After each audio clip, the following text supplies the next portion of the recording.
When you look at the incredible landscape on planet Earth, all the different terrains, the varying soil conditions, the awesome water features, oceans, lakes, rivers, streams, the waterfalls, the different climates, the huge amounts of plants and ground covers, the requirements are so varied. Can one fathom how big a project that was? When God designed the landscape project for planet Earth, he was so genius, he designed it in such a way he would never have to show up to work. It is completely self-sustained.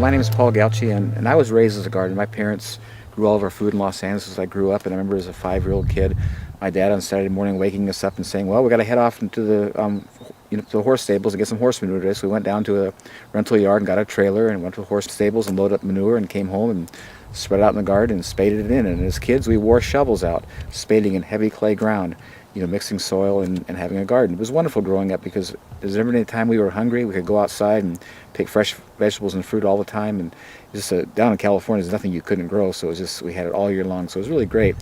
And so as I started to grow up and I got married and I had some children, and I decided Los Angeles was no longer a place fit for human habitation as far as I was concerned. It was getting really crowded and smoggy and just not safe. And so I thought I want to move to a place where I can continue to do this and grow fresh food for my family, have clean water, clean air. So we came up here to the Olympic Peninsula of Washington. We have a beautiful place. But we built a house and we faced a real challenge. We drilled a well, went 213 feet and got half a gallon a minute. And if you're doing the math and thinking about that, that's not enough water to do a garden. I'll never forget as long as I live. It was August 1979. It was a great year to build a house. Didn't rain all summer, but boy, in August, all this grass was totally dead. The road coming in was all dust. I'm looking at that and saying, God, how am I going to grow fruits without water? And it was so incredible. I hear inside, it says, well, you're looking at the wrong thing. Turn around and look at your trees. And I pushed enough out when I built the house that I knew they had shallow roots. And I says, God, you really have my attention. If you can show me how you do these without irrigation, I can do an orchard. So I went out to the woods of the Fork and I started moving this material underneath the trees, and I was totally amazed. This beautiful, soft, black, damp, incredible compost. When I saw that, I says, well, I can do this. This makes sense. So I started planting the trees out there, and at that time I had straw and sheep manure. Now I'm using wood chips, and it's been amazing. This orchard's been here 31 years now. It's never been watered or fertilized once. It goes through droughts or whatever, and it's just every year it gets better. As I was doing this orchard, experiencing these incredible results, because I was a creature of habit, and because our nature is to do things as we were taught and not to inquire from God, I says, okay, God, thanks for the help, but I can handle this on my own. And so for, I think, probably 17 years, I was out here diligently rototilling, hauling in organic material. You can see a place over here, my major rock pile. This is my altar. This is where all the rocks that came out of my garden over here. And I'm just doing this stuff, and I'm feeling I'm on this treadmill, just running in place, going nowhere, feeling like, oh, I'm going to keep up with this. Every spring, the ground is totally muddy and wet. When I tilled it, it turned to weeds in 5 to 7 days, solid green with weeds. I planted things 3 feet apart so I can rototill with it, do the weeding with the tiller, and it was just labor intensive. And one day I got out my orchard. I don't know what motivated me. I got on my knees and I started moving these wood chips, and I'm down to my elbow in this beautiful black compost. And I got up and started screaming. I was so angry. I said, there's something wrong with this picture. I have been killing myself to get this in my garden. I don't have it. I didn't do anything here. And I hear inside, well, it works in your garden the same way. You didn't ask. I was so angry. I threw that tiller away and I started covering my garden with wood chips. I always say people the greatest gift God ever gave me was that lousy well, because it opened me up to Him and to show me His incredible, work in creation. I've been a gardener for 55 years. I've done tilling, done all that stuff, and it's so amazing now. My only tool is a rake, and it's just so easy and so simple, and the production is so superior to what I ever had.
Dandelion!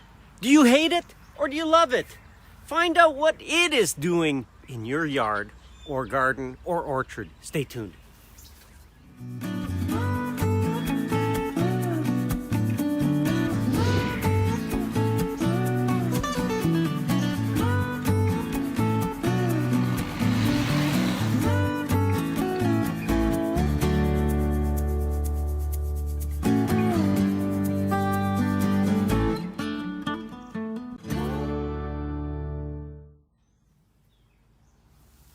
So dandelions. I saw this week a father showing his son how to pull out and weed dandelion and how to throw it in the garbage. And I thought, Wow. is that your situation? Are you passing on the knowledge of how to destroy this plant to your kids? And if so, okay, but let me give you some reasons. You may hate dandelion. You say, yeah, I hate it. And, I keep getting rid of it. You know what dandelion's actually doing in your yard? And why you have it, or why you have a lot, or you don't have hardly any. That's what we'll look at. If you have some dandelions, it's really a very useful indicator plant.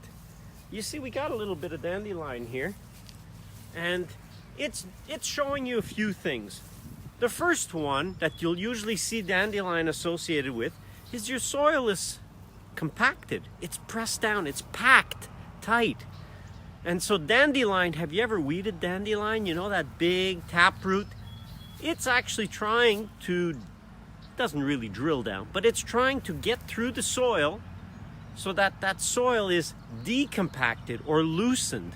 So that's what it's trying to do. And you know what happens when you actually pull it out and throw out the root? It says, send the second wave. You get it? Send another wave, because it's trying to do a job and you're pulling it out and getting rid of it. All right, the job's not finished. Send the second wave. So compaction is one reason. Another reason you get it, and one of the reasons we get it here a little bit still, this is nothing. I'll show you a picture of what it looked like when we bought this place. And it was, if you bent down like this, all you would see across the orchard was yellow. You wouldn't even see green. Well, that was certainly indicating something, and I knew then already what some of the problems are that it was trying to solve. So I knew our soil here, because it's sand, it's not really compaction that's the problem. So what else could it be? The next biggest reason you get dandelion is your soil is lacking calcium. And there are not many plants that are considered calcium pumps. You see this? Imagine this stem, and then you get a root, and then it goes down, down, down, down, down, deep into the ground, beyond the range of your grass. It can take that calcium that's down deep and pump it up into, well,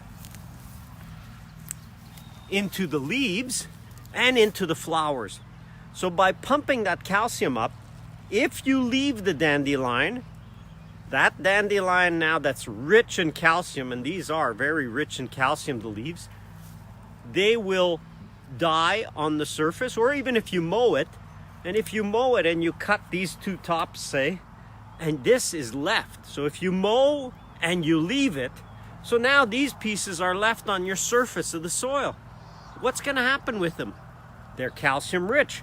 They will decompose, and they will bring that calcium into your grass. And gradually, your soil level of calcium will go back to where it should be. And then they will have done their job. So that's another big reason. That's what we had, a real lack of calcium. And I remember the day that I realized, wow, dandelion had done their job. It wasn't roots and it wasn't it wasn't leaves and it wasn't flowers. It was actually the roots. And I heard a scuffle going on. We had geese at the time. And I thought, what are they fighting over so much?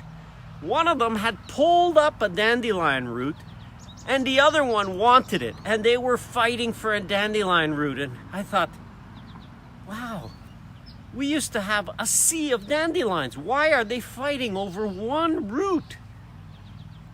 And I had to look around and realize, you know what? It's kind of like this. There was very few dandelions left. So they had to fight over it because it was not many around. So I realized, wow, we went from complete yellow to, well, some of you would say that's quite a lot, and I'll tell you another reason why shortly. But they had done their job. We weren't removing material, we weren't taking out dandelions, and so they had finished their job. The calcium levels were good, and we really virtually don't have dandelions anymore. The other reason that you'll get it is your soil is too acid, and we don't. We have almost a neutral pH soil here, but if your soil is acid, it'll encourage dandelion and let them restore the soil balance, because they really like a more neutral level of acidity in the soil. So that's another reason you could leave them do their job. And the last one, and the reason we still have some dandelion, is when you have too much shade for the grass, the dandelion starts to come in because it's just too shady. Dandelion is a spring flower. It grows a lot in the spring, takes advantage of the sun. You see the leaves have just started to come in on the fruit trees. And up until now, the dandelion have been pumping away and building up their reserves. So because they're a spring plant, they use their energy, and now they're not really growing much. So they're done for the season until the fall, and they'll grow back more leaves in the fall. So they can grow where the grass can't grow. Grass needs at least 8 hours of full sun. And so now in here, because we've got taller trees, we have a little too much shade for some of the grass, and it thins out, and the dandelion can grow.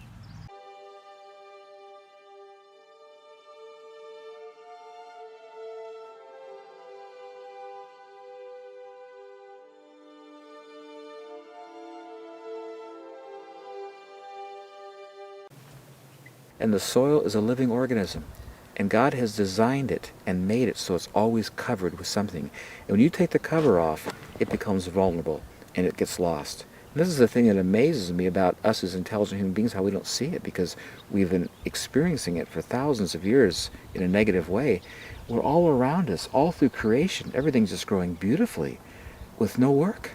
And we work hard to fail. When we came to the Midwest here 200 years ago, there was 8 to 12 feet of beautiful topsoil. I mean, gorgeous stuff. And if you've ever flown across the Midwest, you look down at the ground, it's almost scary. It's just parched, cracked, hard, totally desolate, almost looks like desert. There's 8 inches of topsoil today because it's all blown and washed away, and they're still cultivating.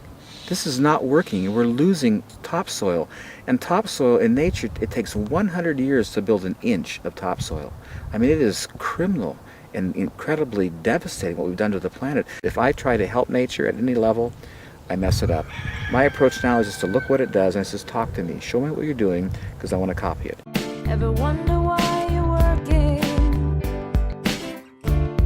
Ever tire of researching? Oh, there's gotta be a better way. So you lift your head